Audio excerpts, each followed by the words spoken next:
How does a private, friends only network open the door for short term rentals in ways that we've never seen before?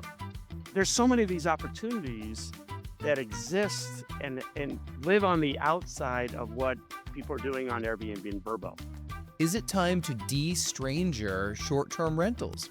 We're speaking with Brent Hieggelke. He's the founder of Trustr. He believes the answer lies in the power of familiar connections. AI is coming in now, and crazy beautiful photos can be generated with AI. What can't be faked is real connections with real people. If you have a second home sitting empty when you're not using it, maybe Trustr is the right answer for you. Decide, what, it's kind of too much work, so I'm not going to do it. But they'd love to do it. So if they could automate that by, hey, tell you what, I'm gonna ask you to, you can join my guest list on Trustr. As a member of that guest list, you get to see the photos, the house rules, the amenities.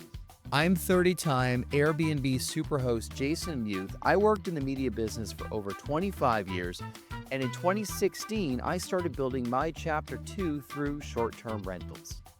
Since then, we've welcomed over 5,000 guests and their furry friends to our properties. We're here to show you how to create a smart stay. Now, here's the show. All right, what's going on, Brent? Coming to us from your cabin in Minnesota. As we just started in the land of more than 10,000 lakes. There's 13,000 lakes in your county is what you just told us? 13,000 lakes in the state, 1,000 in the state, one, the county. Yeah. Yeah. Base. Too many lakes going on. But you know what? Rory and I have our properties across the street from a lake. And, in New Hampshire, there are a lot of lakes. There's not quite as many as you have in Minnesota. But we're going to get into like this conversation just a little bit. We're really grateful that you're here to talk more about, the work that you've done with Trustr. I should say, yeah, your last name is Brent Hieggelke. Okay. And we'll make sure that this is all linked up in the show notes. And Trustr is a great platform that didn't exist when Rory and I started with our short-term rental properties back in 2016. And we're curious, Brent, to get into a little bit about why you launched the platform and the types of audiences you're looking to attract. But from understanding kind of the thesis of what's behind it, trust goes really far with any products that we're buying. And with short-term rentals, we rely on the reviews, the photos, and maybe a little bit of word of mouth. And I think that you've found a great way to combine those things with this platform. Yeah. I mean, the idea here is that trust is inherent with people already. And so, in an era where we have reviews that can be faked, AI is coming in now, and crazy beautiful photos can be generated with AI. What can't be faked is real connections with real people. Right? Mm. You've developed these, and we've now organized these on social platforms, right? So now that we have these really well developed social platforms that replicate trust in some manner, we think taking advantage of that to allow more people to participate in this whole second home vacation rental world makes a lot of sense. And we think a lot of people that have been sitting on the sidelines now have an opportunity to jump in. So you've been in this business for quite some time, as you mentioned before we hit record. What superpower do you think you have that sets you apart from other people that are in this industry? Well, I think for this industry, I just looked when I first bought a place up on Mount Hood in Oregon. I lived in Oregon. I bought a place in a development with 151 units. And every weekend I'd go up there, and every weekend, most of those units sat empty. And so I started talking to people. Hey, are you going to rent them? They had a rental program. And everybody said, no, no, my wife doesn't want strangers sleeping in our beds. We just can't get over that idea. And so that's what really started it. And then I'm a marketing minded person. So I just started thinking, well, what would get people over that barrier? And it was like, well, what if you could rent it to people you knew and trust? Oh, well, I mean, then we'd probably do it. Like and then all of a sudden people say like, well, we let our nephew stay here. We let our nephew's brother stay, cousins stay here. And anyway, all of a sudden you realize that people will absolutely let other people stay in their place. They just want to really be sure that it's on the terms that they're comfortable with. Mhm. Yep. I mean, this sounds like the industry is returning back to its roots a little bit. Doing short-term rentals is nothing new. People have been doing it for generations. But what may be new are some of the online travel agencies that are out there, Airbnb, Verbo, that really take a property and broadcast it to the world. So that changes the face of this a little bit.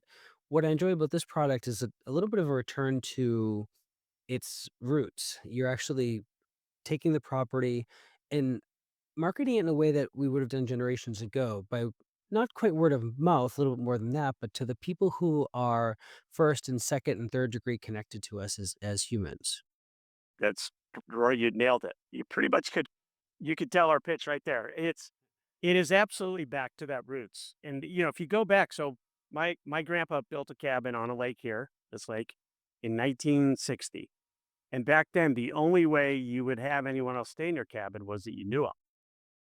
I mean, that was it. It's like, oh, my nephew, my cousin, my guy from work, whatever.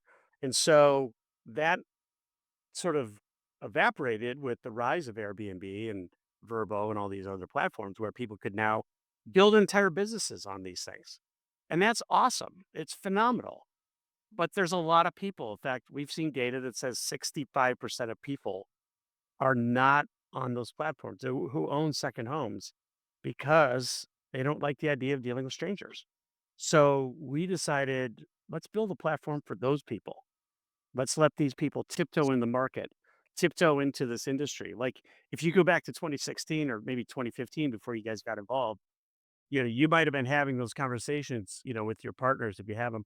Hey, what are we doing with this place? Are we going to let, that's a conversation a lot of people have is that they decide, hey, we're not getting to this second home as much as we thought we were going to.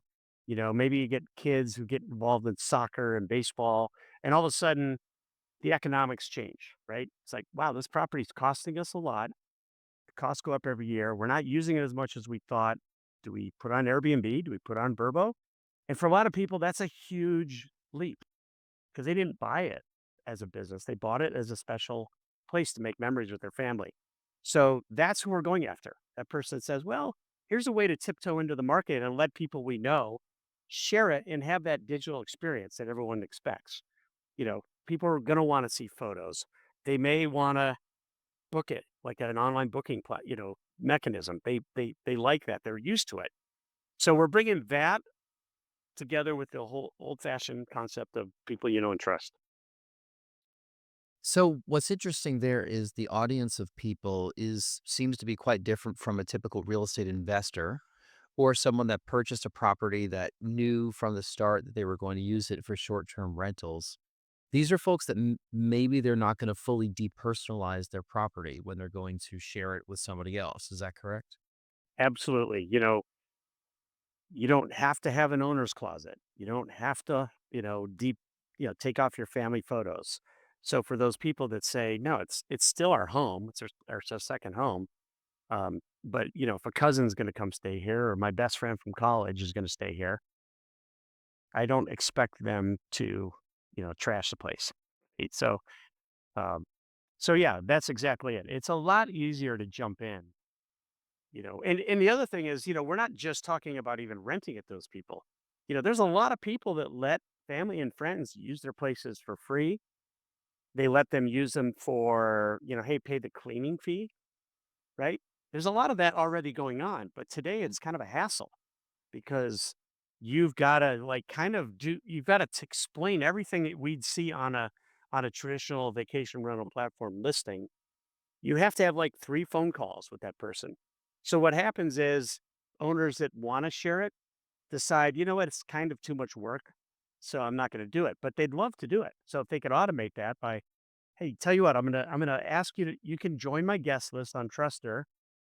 As a member of that guest list, you get to see the photos, the house rules, the amenities, the how to check in, all of those things that we've become used to. But you know what? You don't have to pay me anything because you're my nephew. Or, maybe tell you what, it's $100 for a cleaning fee. Send me a Venmo. That's good enough, right? Make it that easy. Are you finding that some of the early properties who are listed on your platform are also on Airbnb, or is this just mostly a whole new audience of homes that haven't been offered up to other people to stay at through a technological manner? Yeah, we are seeing some people that are on Airbnb because, there are people that maybe like this idea of migrating to something like Trustr, like, hey, I'd like to take my listing private maybe eventually.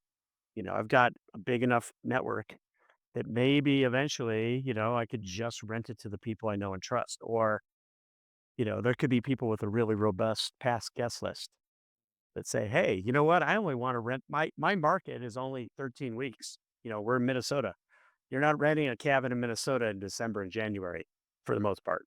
It's a summer season, right? So if you only need 13 people to rent to fill up your whole summer season, you might have that.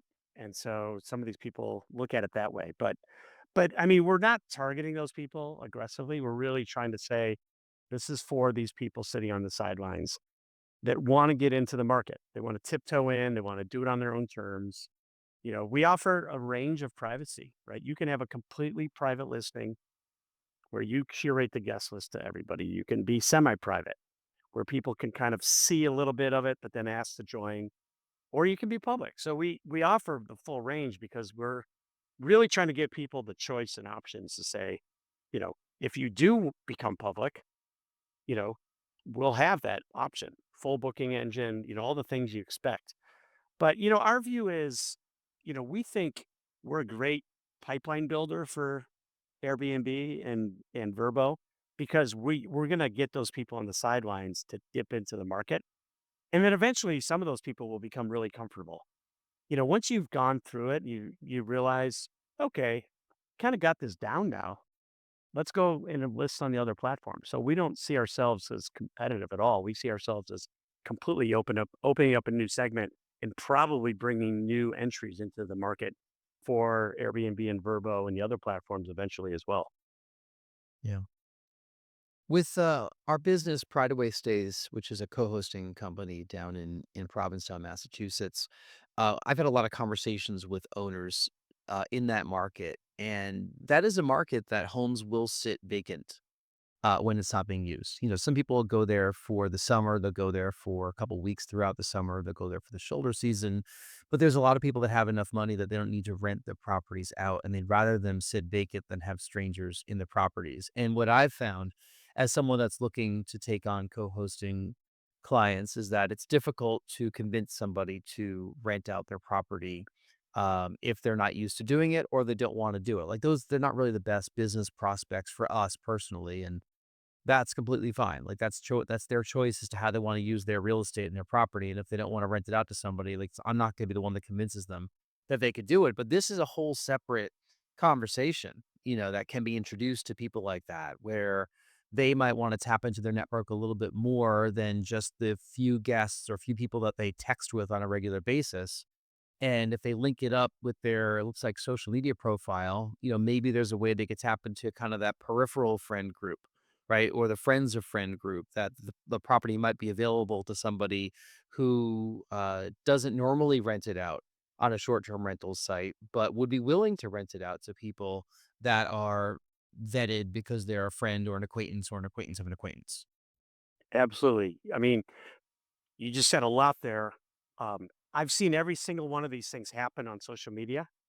Very often you'll see somebody, say, "Hey, we just bought this new property. We're going to list it on Airbnb. Check it out." Well, that goes through a feed and then that goes away. And then 3 months later, you're saying to yourself, somebody I know just bought a beach house, but I don't remember who it was, and I don't remember where it is, right? So what we look at is that's serendipity, and if you're lucky enough to see that, hey, cool, but you're gonna forget about it. And we wanna basically memorialize that so that people can come to Trustr and see, "Oh, that's right. This person bought this beach house in this town, and now I can look at it, and now I can send them a note and say, hey, we used to work together," and they know that, but that's there's so many of these opportunities that exist and live on the outside of what people are doing on Airbnb and Vrbo, right? Those are very, amazing platforms. If you're going to a place where if I'm going to go to Paris, France, and I want to stay right in the heart of Paris, okay, unlikely I know somebody that owns a pied à terre in Paris, but if I, want to go to Door County, Wisconsin, I live in Chicago, there's a pretty good chance I know somebody or know somebody that knows somebody that's got a great place. And that's what we're trying to organize is that real life, these are all invisible things. If we could expose those, we think this represents an incredible new opportunity to experience that. And that is another, we haven't touched on that part, but the other just as exciting part of our platform is this recommendation side, which is I'd like to see, Jason, if I'm coming to Provincetown, which I've been to Provincetown and my brother goes there often, I would love to see, properties I'm connected to in real life. It's like, oh, I'm going to rent that place. It's my brother, or my brother went there and he rented an Airbnb. Well, if I said to him, "Hey, where's that Airbnb in Provincetown?" He might say, "That was 4 years ago, man. I can't. Yeah, maybe I can find it, but if he put it on Trustr, recommended it, then I can just go there and I can see his recommendation and all the other people I know." So again, this is another vision of ours, which is we all know so many people that rent these great properties. We can't see that. That's invisible. Let's expose that. Let's be able to see the places our friends and family members are already renting and have slept in the beds, have seen what's next door to it, can tell you that it's well managed firsthand. We're not relying on these reviews that, today have, you know, they're better than nothing, but we all know that reviews can be faked. We see AI now creating composite reviews. It's like, okay, what can't be faked is, I know this person and they have good taste. Yeah. The review engine on, Airbnb and Vrbo, I think, is severely lacking. As someone that's now aggressively getting lots of reviews, managing other people's properties along with our own, it's pretty amazing what gets put up there sometimes. Like, we'll respond to reviews using AI, right? Where the AI actually kinda pulls out of the conversation and thanks people and doesn't really add too much, frankly, but it just shows that we responded to it.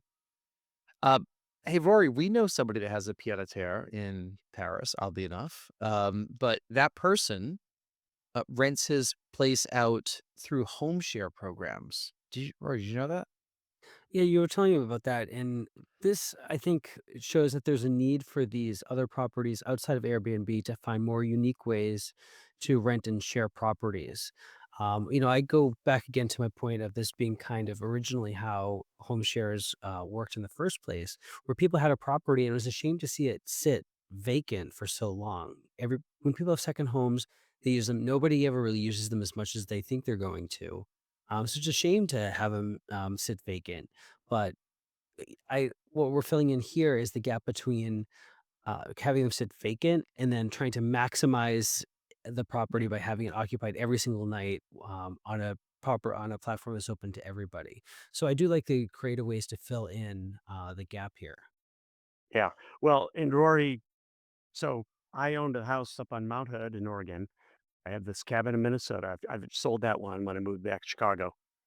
I did everything you just said. I shared that place with people that had houses on the Oregon coast.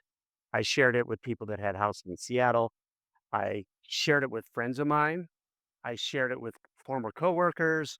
I rented it to friends. I rented it to friends of friends, and I rented it to strangers. I literally did everything you could possibly do with a second home, and I maxed it out, and I got over $30,000 a year in rental income, by renting it out as much as I could, and then I also took it back in and said no, and now I don't want to rent it as much. So I'm a real life case study of somebody that my life went like this, right? My kids were little and we used it all the time. And then they got busy and then we couldn't get there. And then my kids joined the ski team and then we are there all the time. That's what happens in real life. So, what we're trying to do is let's build a platform for people that aren't fitting a model. Today the model is basically rent out, maximize your income to strangers. And like I said, there's nothing against that. If I want to turn this cabin into a business, I'll be on Airbnb, I'll be on Vrbo, I'll, rent the heck out of it. But this cabin is not that. It's a very special family place. And I don't want to take down my kids' photos and I don't want to have to lock up stuff. And and it's also, I know my neighbors well, and I don't want my neighbors to have to deal with the bachelor party that goes awry. And by the way, that happened to my family as well. up on Mount Hood, my dad had a place and he had a bachelor party come in and do $7,000 of damage. And so, like I said, I've been through every scenario in this industry because I've been participating since 2004. And, you know, it's there are opportunities for new products that address things that aren't being addressed. That's our thesis. Now, I do have to ask, since this platform works with a lot friendlier transactions, how does the platform itself, how does Trustr make money? So we have a couple ways. One is we have a listing fee. So we have a freemium model. So you can list on Trustr for free and then have a guest list up to 10 people, and that's completely free. If you want to have a bigger guest list, maybe you want 25, maybe you want 50, it's $99 a year, right? So flat. And then we also do have a kind of a service fee model for handling the booking and all that. Just it's less than some of the other platforms out there, but we do have that as well. So that's on the listing side. On the recommendation side, we are going to be driving traffic to the existing platforms, right? So if we can organize, I've got 50 friends who list the best places. I'm going to find it on Trustr. Yeah, I'll see your friend's property in Paris. By the way, you should list that, or you should recommend it on Trustr. And but I'll go book it. I'll go book it wherever they're already running their business, right? So they don't need to come to Trustr. Certainly, we'd love to have them, but if they're already on a French home sharing site, and you can share that link and say, hey, here's my friend's place. It's in Paris. It's wonderful. I'll click on that and go to the home sharing site. And so for that, we are planning on getting referral fees. It's a very established, the affiliate model is a very well established mechanism. And so that's the two ways we make money. Is there like actual is there a marketplace right now? I know that you just started the business earlier this year. We're recording this in 2024. But are there real life transactions that are happening that you're learning from? I'd say we're in beta right now. So we literally just rolled out a major new release a week ago, where we introduced the concept of a social feed now. So when you log in, you get to see all the things that are happening since you were last there. So we're in the mode of building the community. So we've got properties listing. We had several new properties come up over the weekend. There's a private listing in Sun Valley, Idaho that I just discovered that is Mm. through someone, a friend of a friend. Um, so we're in community building phase. We definitely are just getting started. And so think of it as a beta product, but this is really a community driven approach, right? If we're relying on people to come in and recommend properties they've stayed in, and we're relying on people to come in and, create listings. And like I said, we have a completely free product. So if somebody wants to really dip their toe in the water, they can do it for nothing more than just creating a listing. Mhm. A lot of people who listen to this podcast are folks that have, they're either just getting started in short term rentals or they have a handful of properties. I'm sure we have some people that are much, much bigger. A lot of our guests will have, 60, 70, 80 properties under management. But the majority of people have just one property, if that. Maybe they'll have a handful. So I'm in such the mode of like integrating tech and, like making things really easy for people to find. So we try to minimize guest communication questions that could get answered through, having good guidebooks and that kind of thing. What type of integrations do you have with any of the software that's out there? I mean, like when you go to these short-term rental conferences or the people who, are the content creators, influencers online, there's just a solution to everything and probably 17 solutions to each of them. Uh, do you have any integrations yet with, calendar software or anything else that's out there? We're actually in active discussions with some of the property software platforms because we certainly see that becoming a mechanism. So the great thing is they all have such well published API set um, parts of their technology stacks that it's pretty easy to integrate that stuff. So we're already in active discussions with some of them. Yeah, I think it comes down to like, do they see you as a threat, or additive to their platform? Like somebody like Airbnb, for example, if you're going to be recommending properties on a private network, pushing property or people put more eyeballs their way, they might be more eager to play ball with you, understanding that. We know how closely guarded their system is. You could barely put a website URL on there unless somebody's booked your property. Otherwise, it all gets redacted and blocked out. And next thing you know, you're getting these nasty messages saying that you have, done something against terms of service. But uh, It's hard to crack. They put a lot of effort into keeping that walled garden super tight, and, it's funny, so you mentioned the people we one of the conversations we had with one of the booking platforms recently, we talked about what are you doing to unleash the social network of your guests? What do you do? Each person now today has several hundred at least, social connections between Facebook, Instagram, LinkedIn. Um, do you have a mechanism to really show this person stayed there? Maybe they stayed there with their partner, they stayed there with their adult children, they stayed there with their cousins. How do you unleash that latent power of word of mouth for these properties and these past guests? And they say, we don't. We don't have that, right? I mean, the reality is social media has been around for, 10, 20 years now, and nobody has figured out how to really unleash that. And it's such a phenomenally powerful vehicle. We all use word of mouth. So let's just, I mean, that's our ideas. Let's just organize that so that these properties can be shared more, rented with people we know and trust, and experience the places that our friends go and have a great vacation on 2 or 3 years later. Let's go see where they stayed. I remember a couple of years ago, we randomly received some messages on a very old website that I developed. I don't know, back when we first launched the property. Dumb website that integrated with anything. I barely remembered it was still there. But suddenly on the lead form, I got two or three inquiries about our very first short-term rental property, like almost within a couple days of each other. And I finally asked that the second or third person, I'm like, how did you find out about this property? And I learned that a past guest shared it on a Facebook group, like a local community group, like I don't even think it was a buy sell trade group. I think it was like a mom's group. And I remember this distinctly, and I, of course, were to go join that group, just to, see what had been shared. But it showed the power of a local recommendation and by a local person that might be trusted within that community group. We live in Newburyport, Massachusetts, and there's a group here called Nice People of Newburyport. And it really has no negativity, and then it's people just sharing ideas and giving stuff away and that kind of thing.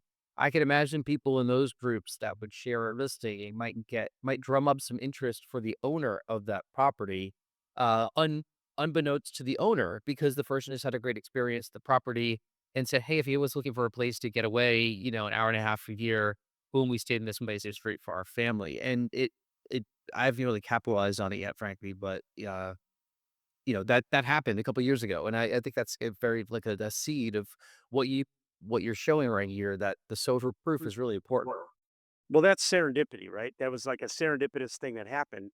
And so our vision is how do you scale that, right? How do you programatize that so that those past guests have a place to go and say, oh, I'm going to share it on Trustr. And then I'm going to, then people will go there and that's where they'll discover these great places because people do want to share this stuff. I mean, I have people on my Facebook page all the time saying, man, I just checked into this place in Cabo. Check it out. It's amazing. I mean, some of it's bragging, right? They just want to brag about the cool place they're staying in for a week. But that has a lot of latent value. The problem is, again, it's serendipity.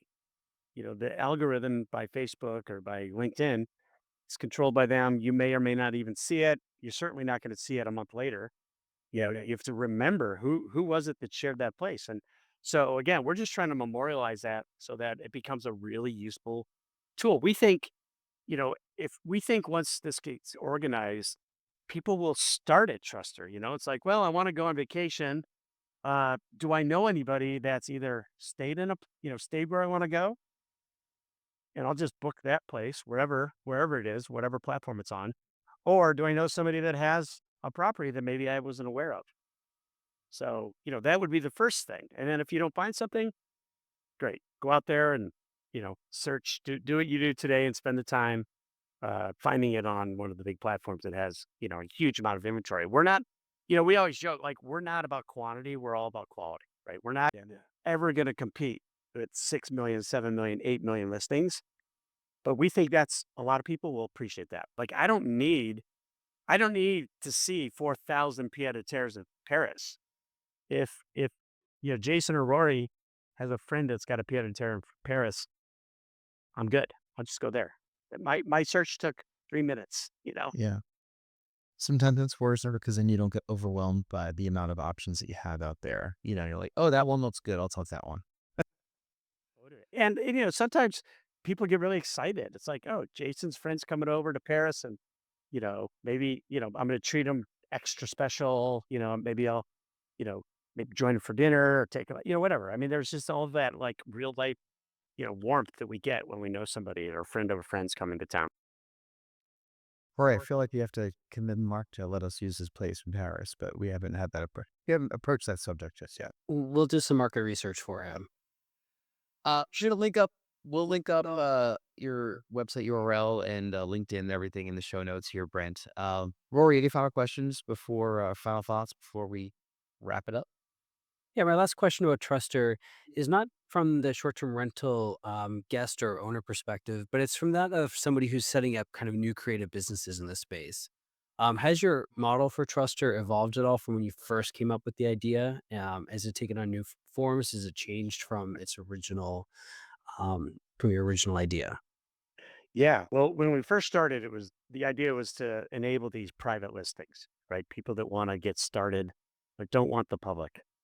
And then through our market research, we realized that private is a different definition, right? My level of privacy and your level of privacy may be different. I might be friends of friends are okay. You might say it's these 5 people and that's it.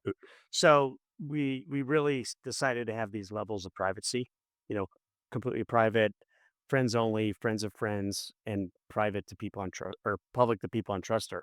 So that was definitely an evolution. The other side of it, this whole recommendation side, was also an evolution where we said, in addition to seeing these places, wouldn't it be cool to see the places that our friends are already renting, regardless of where they're whatever. We don't really care what platform they're on. What we want to bring is that social layer, right? It's like the social layer to seeing these homes that are private and we're on the guest list, and the social layer to see where our friends are already, have already stayed. So that was another evolution that came about. Well, thank you for helping me solve something that is probably the next evolution of the short-term rental marketplace that is not quite solved yet by some of the bigger players, and might be getting some of the folks that are standing on the sideline with empty properties that they just don't want to share with others, and giving them the ability to do so in a trusted way. So, best of luck with Trustr, but we really appreciate all the information that you've given us today, your perspective on how this fits into the short-term rental ecosystem.